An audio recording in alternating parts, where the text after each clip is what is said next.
来大熊猫的心情也体现在脸上，看到江爷爷过来的瑞宝，嘴角就会不自觉地向上扬去。只要看到江爷爷过来，瑞宝心情就会莫名的开心。昨天轮到江爷爷值班为姐妹俩喂奶了，率先喝完盆盆奶的瑞宝看着旁边辉宝的盆盆奶若有所思。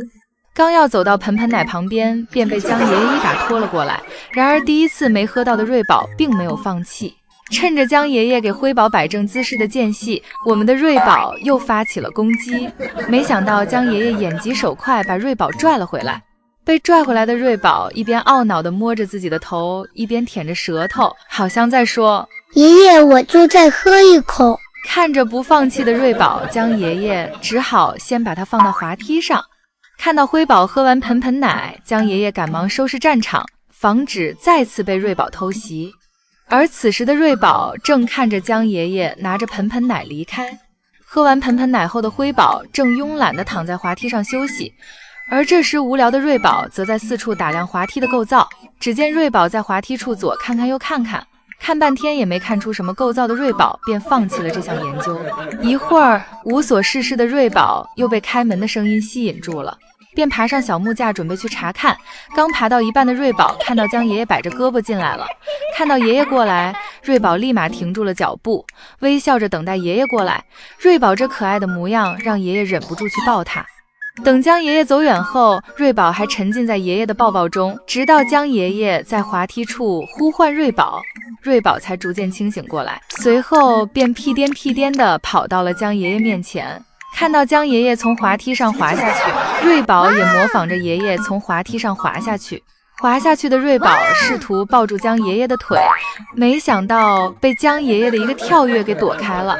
这时爷爷看到瑞宝跑到了小树下，便赶忙来阻止瑞宝爬树。被成功阻止后的瑞宝开始转过身来跟江爷爷反抗。由于瑞宝现在的力气越来越大了，在反抗过程中不小心把江爷爷的手套给撕破了。知道做错事的瑞宝便开始放弃反抗。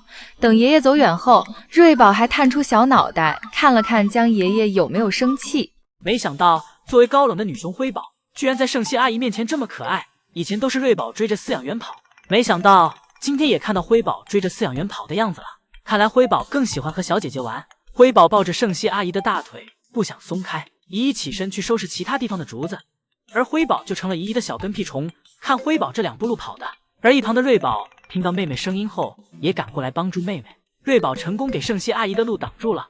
瑞宝完成任务后去到一边，这俩姐妹倒也不争宠，一个喜欢爷爷，一个喜欢姨姨。圣希阿姨蹲下一把给辉宝搂进了怀里，辉宝开心坏了。圣希阿姨对着辉宝一顿撸，辉宝被撸得很舒服。而圣希阿姨表示自己能撸到大熊猫也感觉很幸福。而当爷爷来房间时，辉宝又成了沉默寡闻的那一只，瑞宝又变得活泼好动了。除非辉宝看到爷爷手里有奶瓶，这样辉宝才会被爷爷引起注意，然后爬到爷爷身上去抢爷爷的奶瓶。而到了妈妈那里时，俩熊又变得空前的一致，一起被妈妈嫌弃，然后抱团取暖。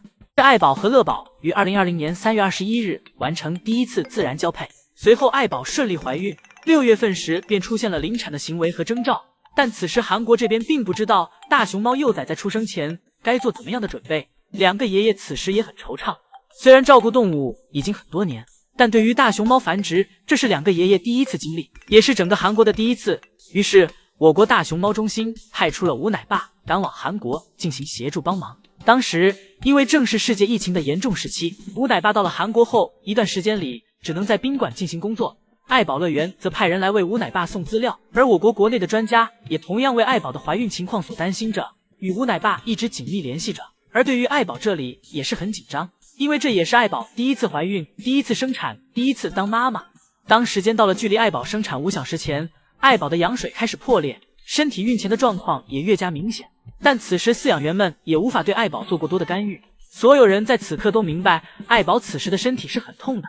爱宝生产的10分钟前，此时宋爷爷正坐在爱宝房间外面记录着爱宝的情况，而我国专家以及韩国其他饲养员为了不影响爱宝，都藏在了爱宝看不到的地方。当时间来到21点39分，随着爱宝身下的一声啼哭声传来，福宝顺利诞生了。但此时因为爱宝是第一次生产，爱宝尝试了数次都没有成功将福宝叼起来，而福宝也随时会因为没有得到及时的保温和妈妈的舔舐等问题造成死亡。这时时间已经过去10分钟了，爱宝发出了吼叫声，这表示爱宝的心情也到了情绪的极点。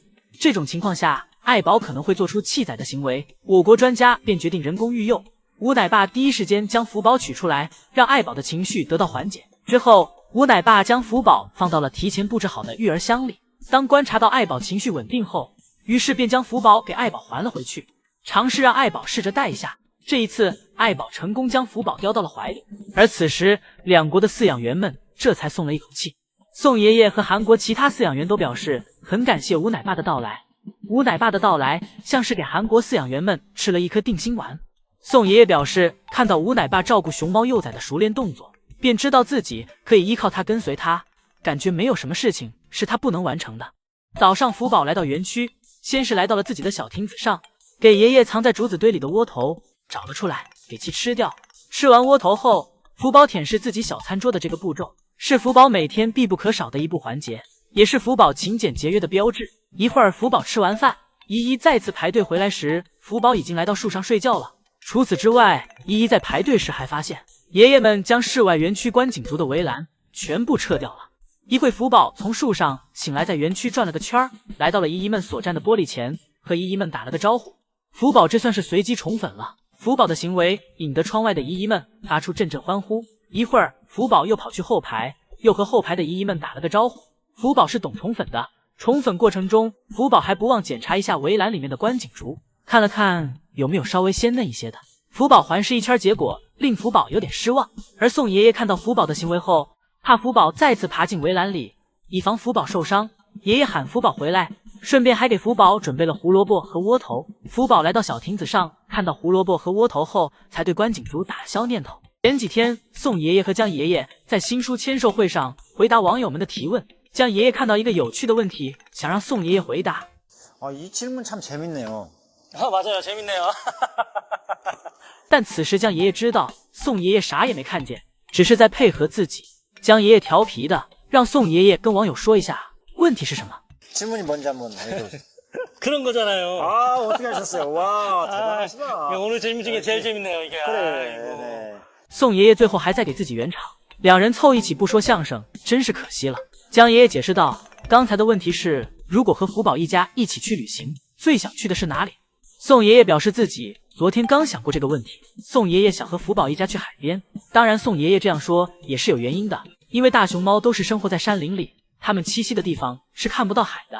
宋爷爷表示自己昨天在脑海中构思了很多福宝一家去到海边时玩耍的画面，但想到最后，宋爷爷又感叹这想法很难实现。江爷爷想起了之前为爱宝用竹子做过太阳床，在水池边坐在太阳床上吃竹子。